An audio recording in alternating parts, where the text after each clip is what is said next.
started with a photo. Not an innocent family album sort of photo, but one that set my blood boiling the moment I saw it. It was late evening, and I had just wrapped up a meeting in my home office.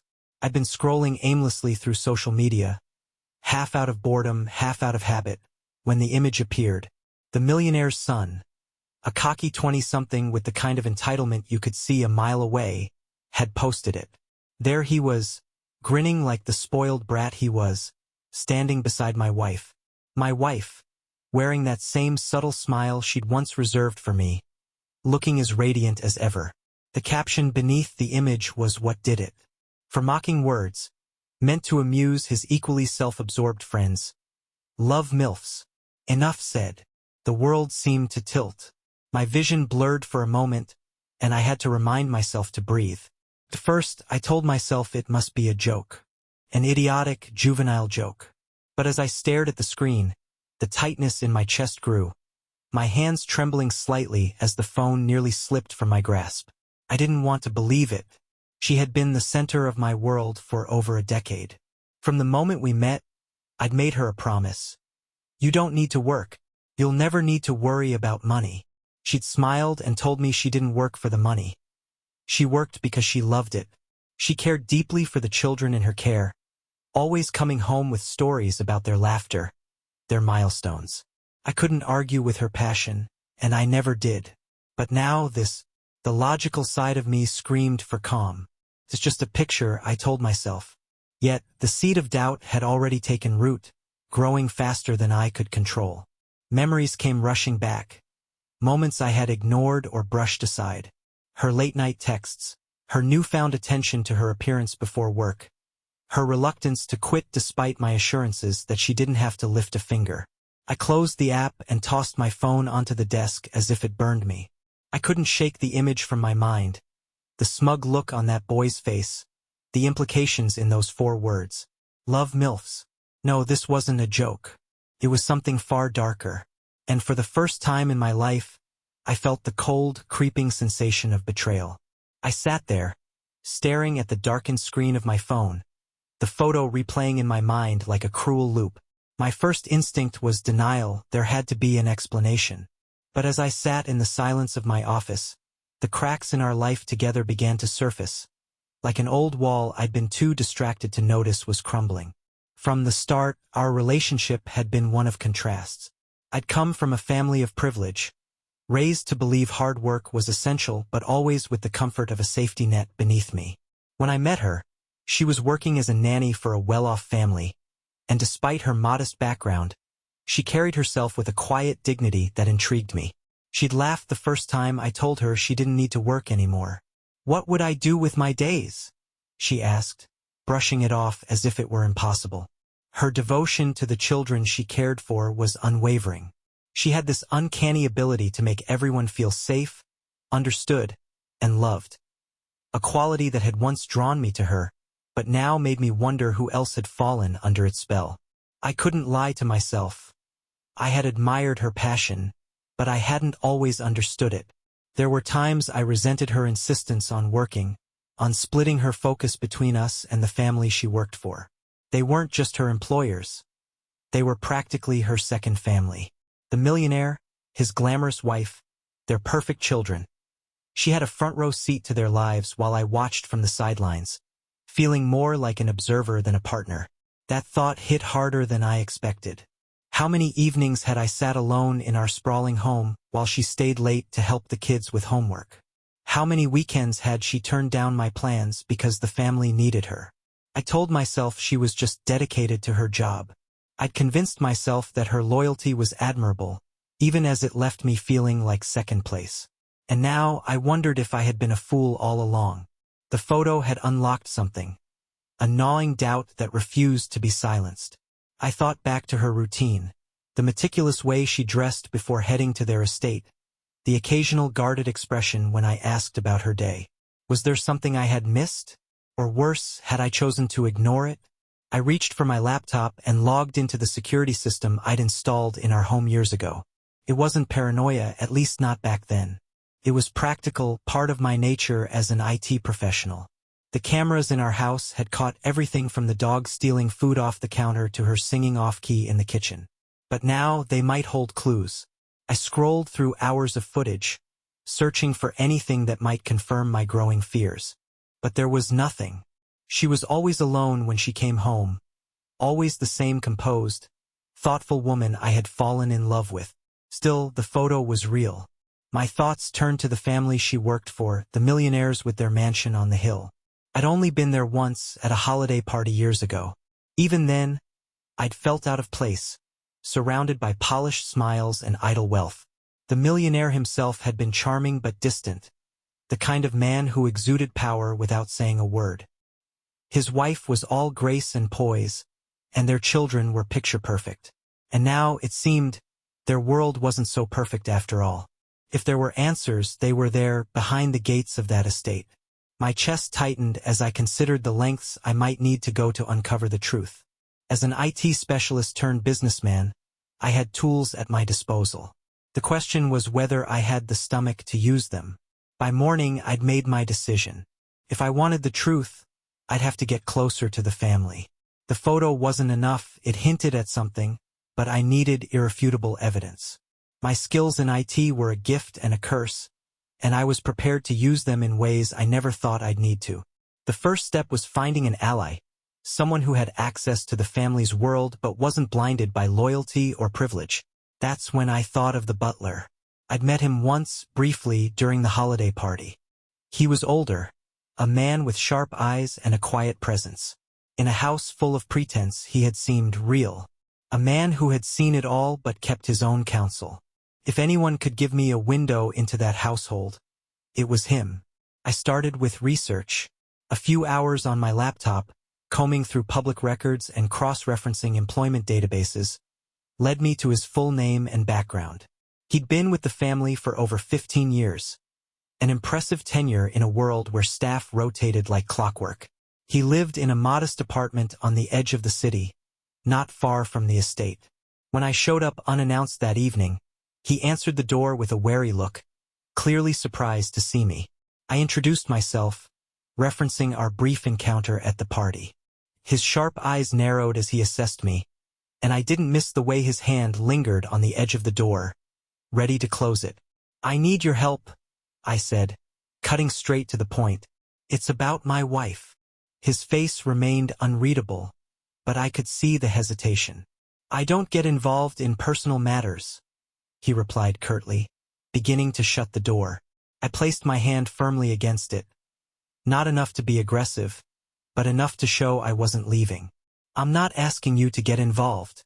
I'm asking for information, and I'm willing to pay for it." That made him pause. Slowly, he opened the door wider and gestured for me to enter. Inside, his apartment was as unassuming as the man himself. Neat, understated, with little decoration. He motioned for me to sit while he stood, his posture straight and unyielding. "Speak," he said simply. I explained what I'd seen, the photo, the suspicions, the growing need for answers. As I spoke, I watched his face, searching for any flicker of recognition or guilt. There was none. "I know you're loyal to the family," I finished, "but I'm not asking you to betray them. I'm asking you to help me uncover the truth." For a moment he said nothing, his eyes fixed on a distant point as if weighing the risks. Finally he spoke. "What you're asking for is dangerous," he said, his voice low. "If they find out." "They won't," I interrupted. "I can guarantee it. Just give me access to the security footage. That's all I need." He let out a slow breath, his shoulders relaxing slightly. "You're assuming I have access." I tilted my head, a small smile forming. "You've been with them for 15 years. You have access to everything." He didn't deny it. Instead, he leaned against the counter, folding his arms across his chest. "And if I agree, what's in it for me?" $10,000, I said without hesitation. "And the assurance that no one will ever know this came from you." His eyebrows rose slightly, the first crack in his stoic demeanor. 10,000 isn't much for the kind of trouble this could bring me. I reached into my jacket pocket and pulled out a small envelope. "This is half," I said, placing it on the counter. The rest when I get what I need. He stared at the envelope for a long moment before picking it up and sliding it into his pocket. You'll have your footage, he said, his voice resigned. But after this, we're done. I nodded, a mixture of relief and anticipation flooding through me. That's all I need. As I left his apartment that night, my heart pounded with a mix of triumph and dread. I had taken the first step into a darker world, one where trust was fleeting and alliances came at a price. But I wasn't turning back now. Whatever I found on those tapes would change everything. The footage arrived 3 days later, delivered in a plain manila envelope to my office. I'd barely been able to focus on work since striking the deal with the butler. Every email, every phone call felt like an interruption, a delay in uncovering the truth. When the envelope landed on my desk, I locked the door, closed the blinds, and inserted the USB drive into my computer. My palms were slick with sweat as I opened the first file, a time-stamped clip from one of the mansion's many rooms. At first, there was nothing unusual. My wife was there, tending to the children, her warmth and patience on full display. It was hard not to feel a pang of guilt for doubting her. But then the footage shifted. The children had left the room, and she was alone until the millionaire entered. The man exuded confidence, his movements casual yet calculated. He leaned closer to her, his hand brushing against her back in a way that was too familiar, too intimate. She didn't pull away. Instead, she laughed, a sound that once had been mine alone. I paused the video, my breathing shallow. My mind raced with excuses. Maybe it was innocent, a misunderstanding. But Elle couldn't stop now. I clicked through more clips, the narrative growing darker with each one. In the dining room, his hand lingered on hers. In the study, he leaned in to whisper something, his lips brushing her ear. And then, in a dimly lit hallway, their bodies came together in a way that left no doubt. I stared at the screen, my stomach twisting into knots. It was worse than I'd imagined. But it wasn't over. I opened another file, this one from a week later. My wife was in the garden with the millionaire's 20-year-old son. Had always thought of him as an arrogant boy coasting on his father's wealth, but now I saw him in a new light. He stood too close to her, his gaze lingering where it shouldn't, and she let him. The footage played on, showing stolen glances and whispered conversations. Then, in the quiet seclusion of the pool house, they crossed a line I couldn't unsee. I slammed the laptop shut, my heart pounding so loudly it drowned out my thoughts. How could this be real? How could the woman I had loved and trusted betray me not once, but twice? The millionaire I could almost understand. He was powerful, charismatic, and accustomed to getting what he wanted. But his son, a spoiled brat half her age? I sat in the silence of my office, the weight of the revelations pressing down on me like a physical force. I felt anger, yes, but also something deeper, something colder. A sense of purpose began to form, sharp and clear. They had humiliated me, treated me like a fool, and they would pay. For the first time in my life, I felt the allure of vengeance, its dark pull promising a kind of justice no court could deliver. I wasn't just going to confront her. That would be too easy, too small. I was going to dismantle everything, her lies, their lives, the entire fragile tower they had built on secrets and betrayal. And I was going to enjoy watching it all burn. The plan started to take shape that very night. I stayed in my office long after everyone had gone to bed, staring at the blank expanse of my laptop screen as the wheels in my mind turned. The tools I needed were right in front of me: years of expertise in IT, a deep understanding of security systems, and, most importantly, the fire of betrayal fueling my every move. My wife's infidelity wasn't just personal. It had entwined itself with a family whose wealth and power made them untouchable. That was their arrogance, their Achilles heel. They thought they were invincible. I would prove them wrong. The first step was access. My agreement with the butler had already cracked open the door, but I needed more. Their estate wasn't just equipped with cameras, it was a technological fortress. Motion sensors, biometric locks, cloud storage backups, all interconnected through a private network. Using the encrypted files the butler had shared, I traced their digital footprint.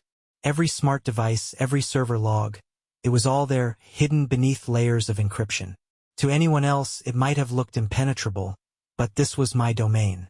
For hours, I worked tirelessly, bypassing firewalls, rerouting through proxy servers to hide my tracks. I wasn't just gathering information. I was burrowing deep into the heart of their secrets.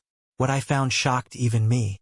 Beyond the footage of my wife's indiscretions, the servers held a treasure trove of dirty dealings.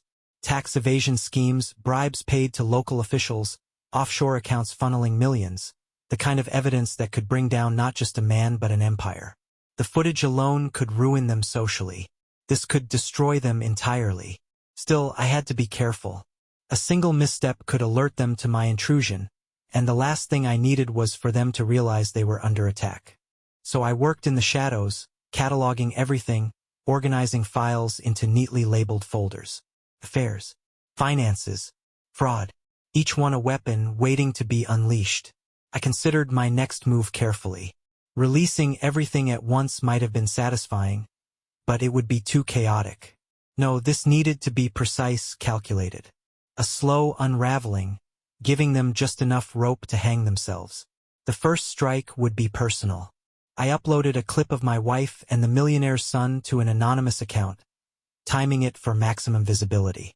Late evening, just as people were scrolling through their feeds before bed. Within minutes, it began to spread, the video's scandalous nature too enticing to ignore. I sat back and watched the chaos unfold.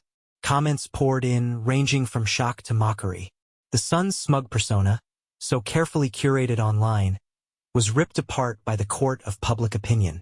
Memes appeared within hours, his face plastered alongside mocking captions. I could only imagine his reaction. His phone blowing up with notifications, his friends bombarding him with messages. I wanted him to feel the humiliation, to understand what it was like to have his world stripped bare. But this was just the beginning. The footage of my wife and the millionaire himself was next, but it needed to be timed perfectly. I wanted it to hit when the damage would be most catastrophic, when the world was still reeling from the initial scandal. For now, I bided my time, letting the fire spread, knowing that soon enough, the whole house would burn. The hours following the first leak were intoxicating. I watched the chaos ripple outward, each post and comment amplifying the scandal. By morning, the millionaire's son had deactivated his social media accounts. But it was too late. The internet never forgets. I knew the real destruction wouldn't begin until the media caught wind of it. Sure enough, by midday, online tabloids were running headlines. Heir to billionaire dynasty caught in scandalous affair. The son's name became synonymous with public humiliation, his family's carefully crafted image starting to crack. Still, this was a mere tremor compared to the earthquake I had planned. The footage of my wife and the millionaire himself was next in line. Unlike the clip with the son, this one was damning on multiple levels. Not only did it expose the affair, but it also revealed the power dynamics at play. His exploitation of his position as her employer. But before releasing it, I had one more move to make. From the data I'd uncovered in their servers, I pieced together a series of incriminating financial transactions. Offshore accounts, illegal tax shelters, bribes, it was all there, laid out like a roadmap of corruption. I compiled the information into an anonymous dossier and sent it to a handful of journalists known for investigative reporting. I didn't stop there. I also tipped off law enforcement, forwarding a portion of the evidence with an anonymous note.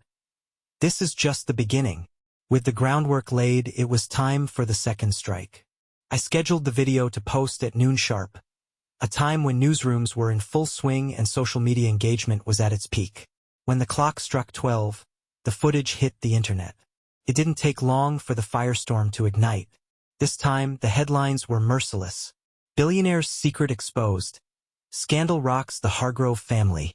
Behind closed doors. The dark secrets of the Hargroves. Within hours, the footage had gone viral, not just locally but globally.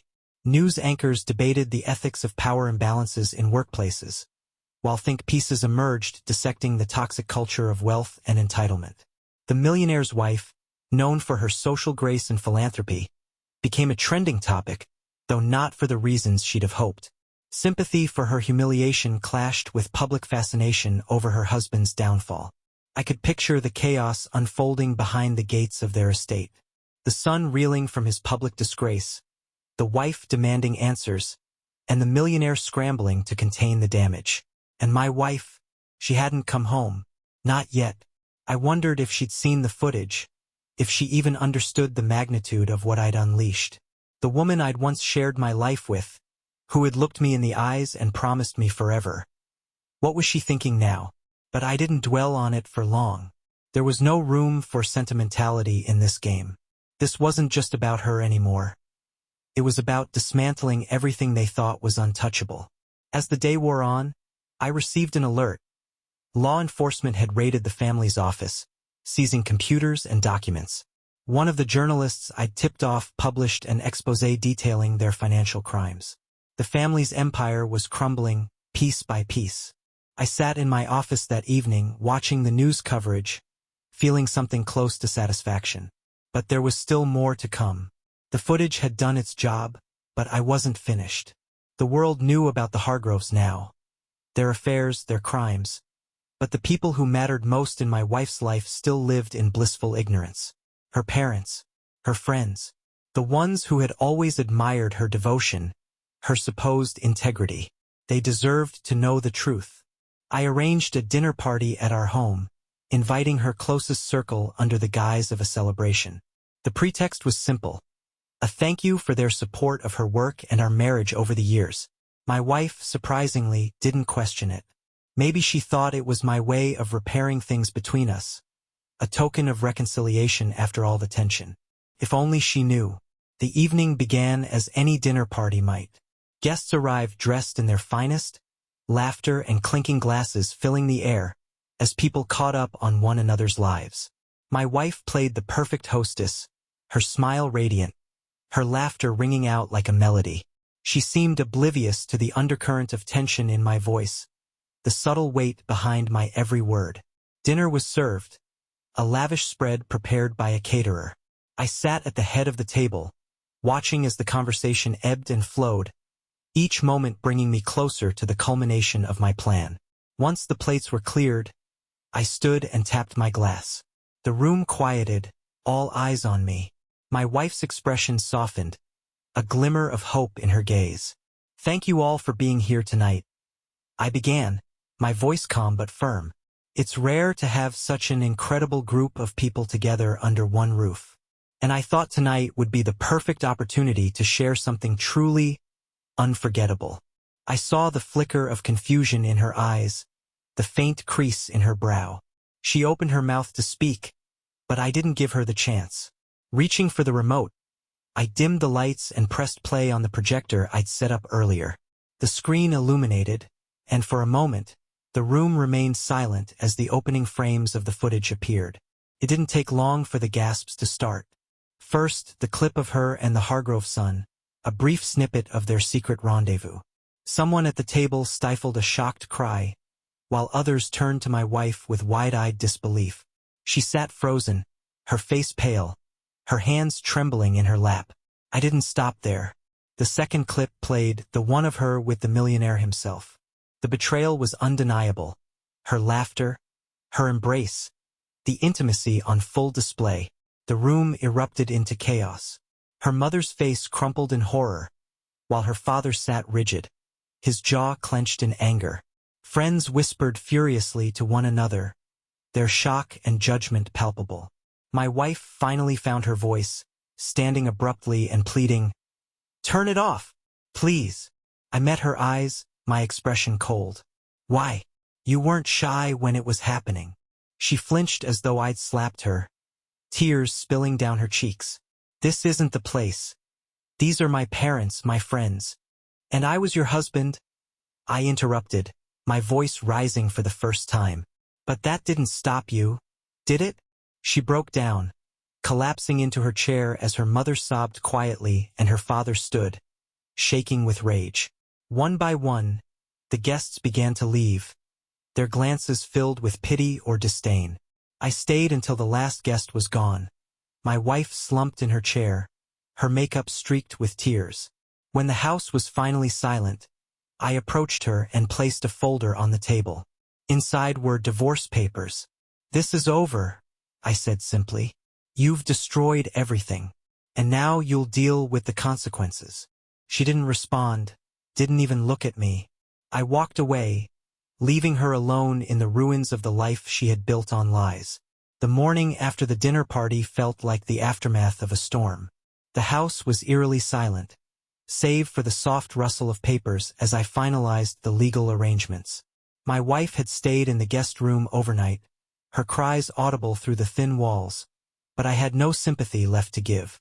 The folder I'd placed in front of her at the party contained everything she needed to know.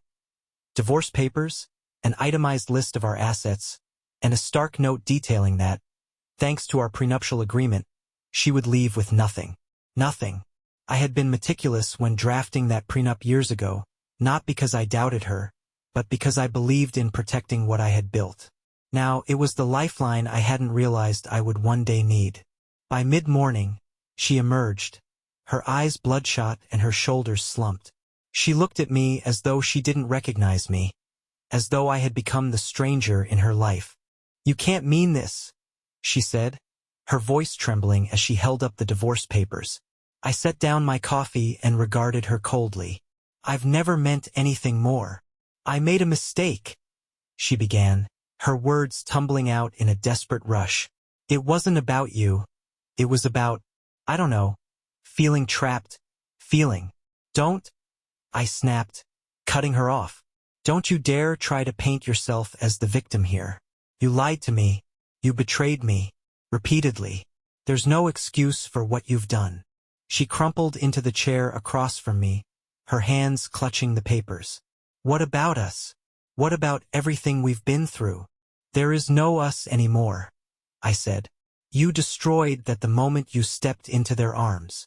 Her tears flowed freely now, but I felt nothing. Whatever love I'd once had for her had been burned away by the flames of betrayal. "You'll regret this," she whispered, her voice barely audible. "You'll regret throwing away what we had." I leaned forward, my tone icy. "No, I won't. You made your choices, and now you'll live with the consequences. Pack your things. You have until the end of the week to leave this house." She looked at me one last time, her eyes filled with a mixture of heartbreak and fury, before retreating to the guest room.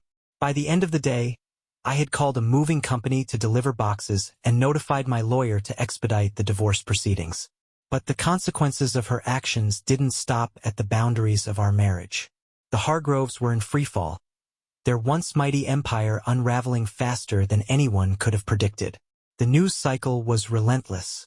Investigative pieces exposed their financial crimes in chilling detail, from shell companies hiding millions offshore to damning connections with corrupt officials. The millionaire himself had gone silent, his legal team scrambling to shield him from the mounting fallout. His wife, once the epitome of grace, had been photographed leaving their mansion in tears, clutching her children as reporters swarmed the gates. And the son? He was a ghost. Friends of his whispered about his spiral into addiction. His disappearance from the public, another casualty of the storm I had unleashed. As for my wife, her friends and family began to distance themselves. The whispers at the dinner party had grown louder, spreading through her social circles like wildfire. She wasn't just losing me. She was losing everything, and I felt nothing but satisfaction. The Hargroves were officially front-page news. Every major outlet had latched onto the scandal, dissecting it with forensic precision. Morning shows debated the morality of the family's actions, while tabloids published grainy photos of the millionaire leaving his estate with his lawyer, his face hidden beneath the brim of a hat. The headlines painted a picture of chaos. From billionaire to outcast. The fall of Victor Hargrove. The cost of infidelity. A family in ruins. The public couldn't get enough. The Hargroves were no longer the untouchable icons of wealth and power. They were a cautionary tale. The footage I had leaked, combined with the documents I'd provided to the authorities, had created a perfect storm. Their finances were under investigation, their reputations shredded, and their future uncertain. And yet, I couldn't shake the feeling that I was still holding on to something. A part of me wondered if the fallout would truly bring closure. For now, I watched from the sidelines as their empire crumbled. The wife's reckoning. My wife was drowning under her own wave of consequences. The dinner party had been the first nail in the coffin, but the whispers had turned into full-fledged condemnation. Her closest friends, once quick to defend her, now avoided her calls. Her parents were livid, their disappointment evident in the way they refused to answer the door when she visited them. She stayed in the house longer than I anticipated, wandering from room to room like a ghost. Each box she packed seemed to weigh her down further. Her shoulders hunched as though the weight of her mistakes had finally caught up with her. One night, as I returned home, she was waiting for me in the living room. She looked fragile, her once bright eyes dimmed by exhaustion. "I know you hate me," she said softly, her voice barely above a whisper. "And I don't blame you. But I need to know. Do you feel better now? After everything you've done?" Her question caught me off guard. I stared at her, searching for the malice I expected but finding none. "Do I feel better?" I repeated, my voice cold. "No. "But at least I know the truth. That's more than you ever gave me." Her gaze dropped to the floor, and for a moment, I saw a flicker of the woman I had loved, the one who had once promised me the world. "I never meant to hurt you," she said, tears streaming down her face. "But you did," I replied. "And now we both have to live with that." The family fractures. Meanwhile, the Hargroves were falling apart in public and in private. Their financial misdeeds had been laid bare, and law enforcement seized assets left and right. Their mansion, once a symbol of their untouchable wealth, was now a fortress under siege. Rumors circulated about the wife's plans to file for divorce. She had been humiliated on a global stage, and even the most loyal socialites in their circle had begun to distance themselves. The son, already a public joke, was now a liability. His reckless behavior, drug binges, bar fights, and careless spending, had made him the target of even harsher scrutiny. The Hargrove name, once synonymous with success, had become a brand for scandal and failure. And yet, I wasn't done. There was one more move to make, one final piece to put into play that would seal their fate, and mine. If the millionaire was trying to hold his crumbling empire together, his son was determined to light the remaining pieces on fire. The scandal had thrust the Hargrove heir into a spotlight he couldn't escape. The public relished every detail of his downfall. Overnight, he went from a cocky socialite to a pariah. Photos of him stumbling out of nightclubs, disheveled and glassy-eyed, were splashed across gossip blogs. "Victor Hargrove Jr. spirals as scandal deepens," read one headline. Friends of his began to leak stories to the press. He had always been the spoiled one, they said, protected by his father's wealth and shielded from accountability. One anonymous source claimed he had blown through hundreds of thousands of dollars in a single summer, using his family name to dodge consequences. But now there was no dodging. He lashed out in predictable ways, partying harder, picking fights in public, and posting cryptic, self-pitying messages on the social media accounts he hadn't yet deleted. The people he once called friends distanced themselves, unwilling to be dragged down with him.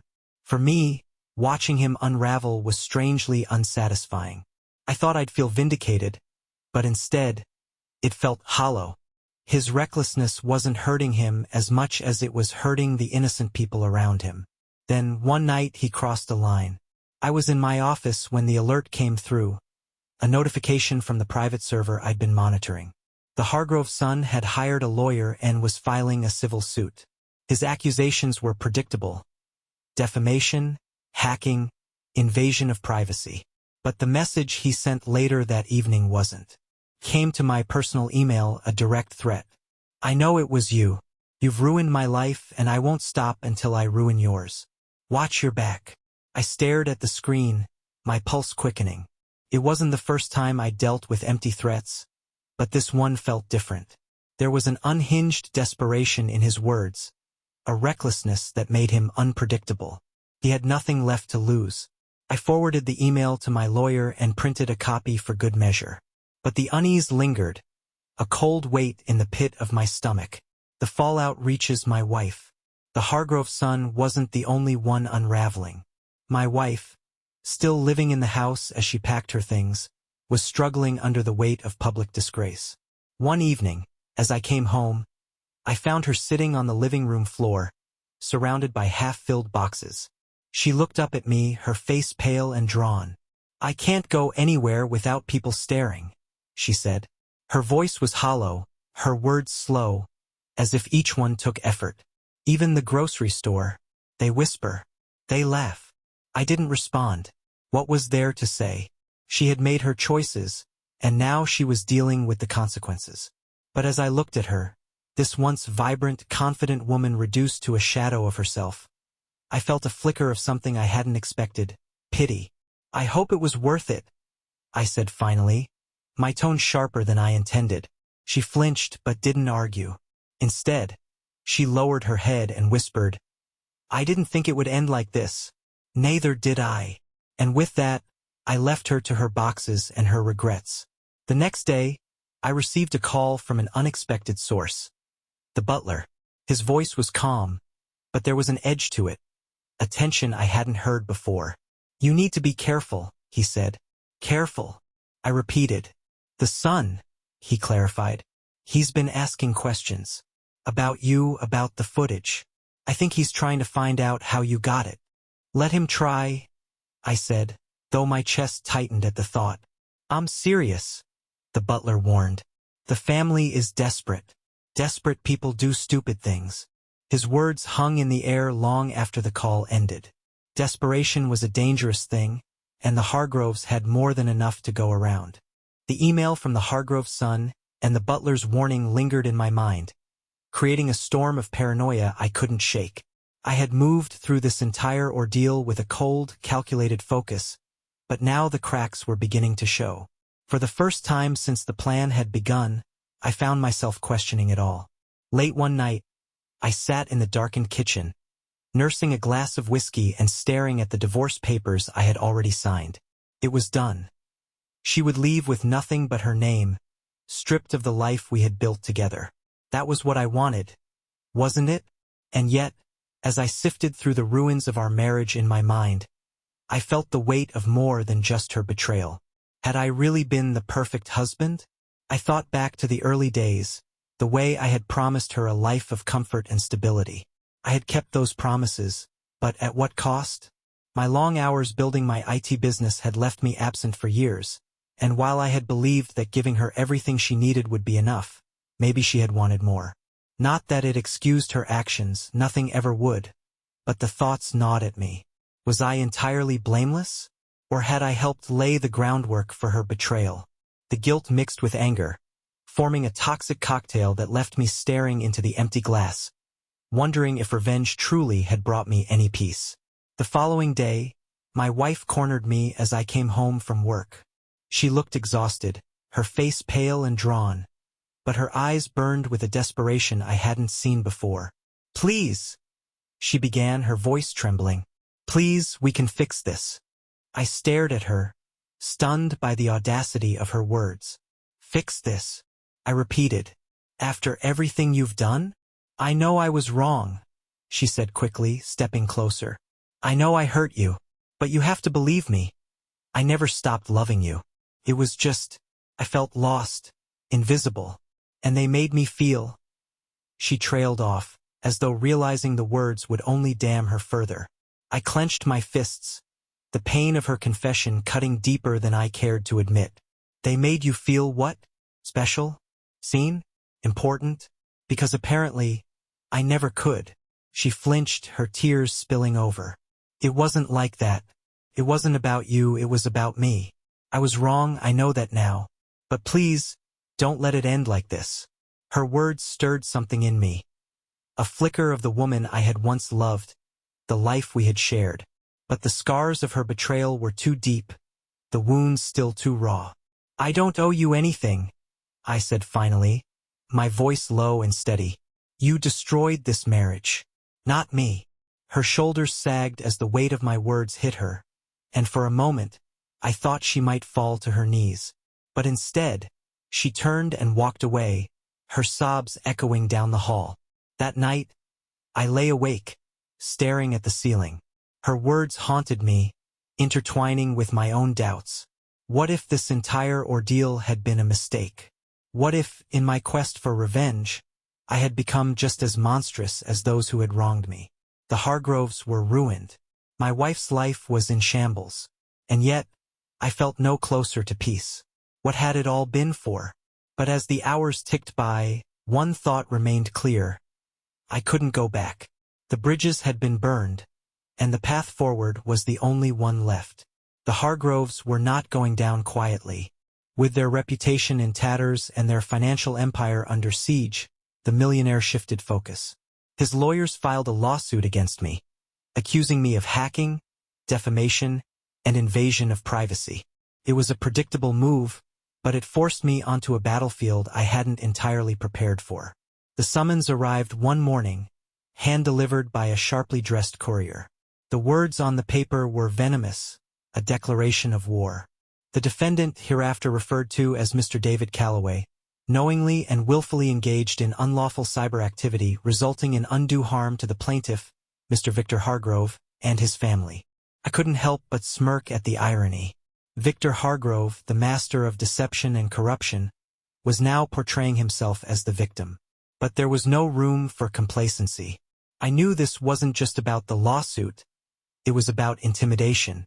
The Hargroves wanted to scare me, to make me second-guess my actions and retreat. They had underestimated me. I immediately called my lawyer, a sharp-minded woman who had a reputation for dismantling cases like these with ruthless efficiency. She was thrilled to take on the Hargroves, seeing it as an opportunity to expose their hypocrisy in court.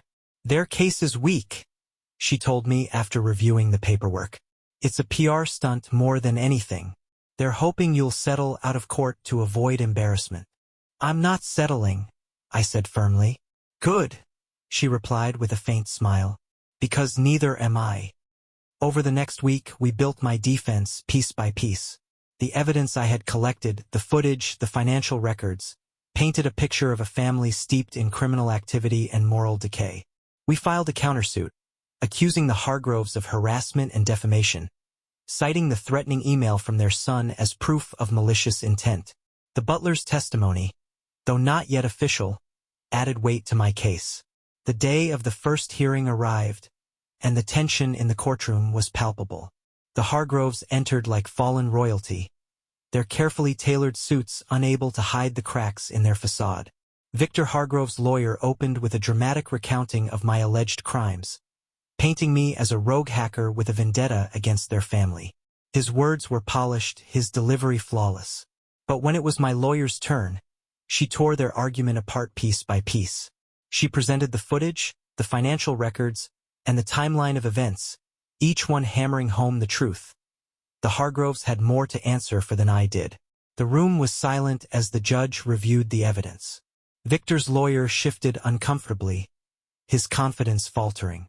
The Hargrove son's antics didn't help their case. Midway through the proceedings, he erupted in a fit of rage, shouting accusations and threats that only reinforced our narrative of a desperate family grasping at straws. The judge didn't dismiss their case outright but made it clear they had little ground to stand on. He ordered both sides to mediation, a move that frustrated the Hargroves but gave my team the upper hand. The media latched onto the story, spinning it as another blow to the Hargroves' crumbling empire. Headlines like "Hargrove Family Faces New Allegations in Courtroom Drama" dominated the news cycle, further tarnishing their name. As I left the courthouse that day, I felt a rare sense of triumph. The legal battle wasn't over, but the tide was turning in my favor. Still, a nagging question lingered in the back of my mind. Would this fight ever truly end? The legal battle slowed, but the tension didn't. Each day brought new challenges, new whispers in the media, and new reminders of how far I had gone. The Hargroves were losing, and my wife was gone now. Her departure a quiet affair marked only by a moving truck and a tear-streaked face at the door. For the first time since this all began, my world was still, and I hated it. I sat alone in the house one evening, the silence pressing in around me like a suffocating fog. The house no longer felt like a home. It was a shell, echoing with memories I couldn't escape. The satisfaction of my revenge had dulled, replaced by a gnawing sense of hollowness. The Hargroves were ruined. My wife had lost everything. But what had I gained? The nights became restless, filled with dreams of what could have been. In one, I saw my wife as she used to be, vibrant, loving, unburdened by the lies and betrayal that had consumed her. In another, I was sitting at the dinner table with her, laughing as if none of this had ever happened. But then the reality would crash in, and I'd wake up to the same emptiness. I began to wonder if I had gone too far. The footage, the leaks, the public humiliation. It had all seemed justified in the heat of my anger. But now, the consequences felt bigger than I'd intended. One afternoon, while walking through the city to clear my head, I saw her, my wife. She was sitting on a bench in the park, her face pale and drawn but still unmistakably hers. I froze, unsure of what to do. Part of me wanted to keep walking to avoid reopening the wound. But another part of me, a part one didn't fully understand, compelled me to approach. When she saw me, her eyes widened, and for a moment, we just stood there, two broken pieces of a shattered life. "David," she said softly, her voice carrying both surprise and pain. "Anna," I replied, my tone more neutral than I'd expected. We sat in awkward silence for a moment before she spoke. "How did we end up here?" Her question hung in the air, heavy with the weight of everything left unsaid. "I could ask you the same thing," I said finally. She nodded, her gaze fixed on her hands. "I don't expect forgiveness," she said, her voice trembling. "But I need you to know. I never wanted to hurt you. I don't know what I was looking for. I wanted to lash out, to tell her that her excuses meant nothing. But instead, I found myself saying, 'Neither do I.'" That evening, as I sat in my office replaying the conversation in my mind, my phone buzzed. It was the butler. "You've made your point," he said without preamble. "But you need to know something." "What now?" I asked, exhaustion lacing my tone. "The Hargroves aren't finished," he said. "Victor is desperate, and desperate men are dangerous. You've hit them where it hurts, and they'll do whatever it takes to claw their way back." I clenched my jaw, the familiar anger bubbling up again. "Let them try. You don't understand," he said, his voice sharp. "They're not just coming for you. They'll destroy anyone who's tied to you. Anyone." His words hung in the air long after the call ended. I stared out the window, the city lights blurring as my mind raced. I had won the battle, but the war was far from over. And for the first time, I began to wonder if revenge was worth the cost. The butler's warning lingered in my mind, feeding a growing sense of unease. I had been so focused on taking the Hargroves down that I hadn't considered the collateral damage, the lives affected beyond my own. Victor Hargrove's empire was collapsing, but the man himself had yet to make a move. That silence, I realized, was its own kind of threat. Came without warning. I was at work when my assistant rushed into my office, her face pale. "David," she said, holding up her phone. "You need to see this." On the screen was an article, its headline bold and damning. "Scandal's New Twist? IT specialist David Calloway, accused of espionage and cybercrimes." My heart sank as I skimmed the story. The Hargroves had gone on the offensive, using their remaining resources to fabricate a counter-narrative. They claimed I had targeted them maliciously, hacking into their systems for personal gain. "They're painting me as a criminal," I muttered, anger simmering just beneath the surface. It didn't stop there. Within hours, my email inbox was flooded with inquiries from reporters, and my phone buzzed relentlessly with calls from numbers I didn't recognize. Even my business began to feel the strain as clients grew wary of the controversy. The Hargroves weren't trying to win. They were trying to destroy me. That evening, as I returned to my now empty house, I found a note taped to the door. The handwriting was crude, the message chilling. Leave the Hargroves alone. This is your only warning. My blood ran cold. This wasn't Victor's style. He was too polished for such a blunt threat. This was someone else, someone willing to act on his behalf. I took the note inside, scanning it for clues, but there was nothing.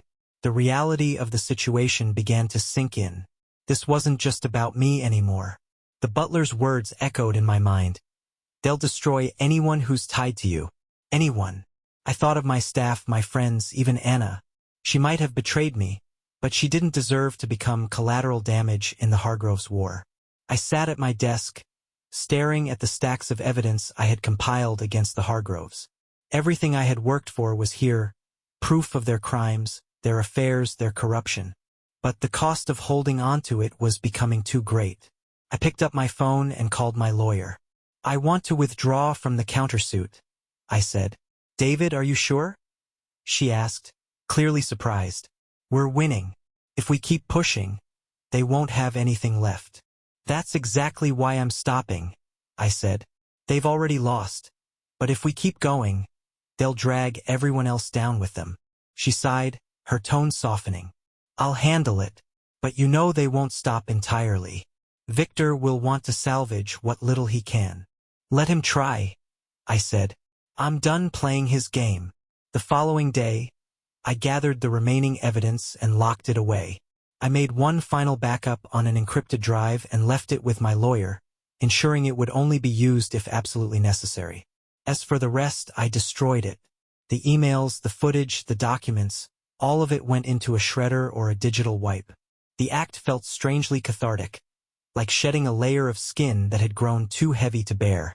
For the first time in months, I felt a flicker of something close to peace. The days after my decision were quieter than I had anticipated. The Hargroves, likely sensing they had driven me back, began to retreat into damage control mode. Their empire was still crumbling, but Victor Hargrove shifted his focus to salvaging what he could. His threats became less frequent, the media attention began to dwindle, and the air of constant conflict eased. I stood in the wreckage of it all, not entirely sure where to go from there. The house felt emptier now, not just because Anna was gone, but because the echoes of our life together had faded. It wasn't just a house. It had been a home once, filled with plans and dreams that now felt like distant memories. I put it up for sale. The place carried too much weight, too many reminders of what had been lost. The day the sale finalized, I packed my belongings into a moving van and drove away without looking back. I found a new apartment in the city, a modest place that suited the simpler life I wanted to build. My business, despite the chaos, managed to weather the storm. Most of my clients stayed loyal, and new contracts began to come in as the controversy faded.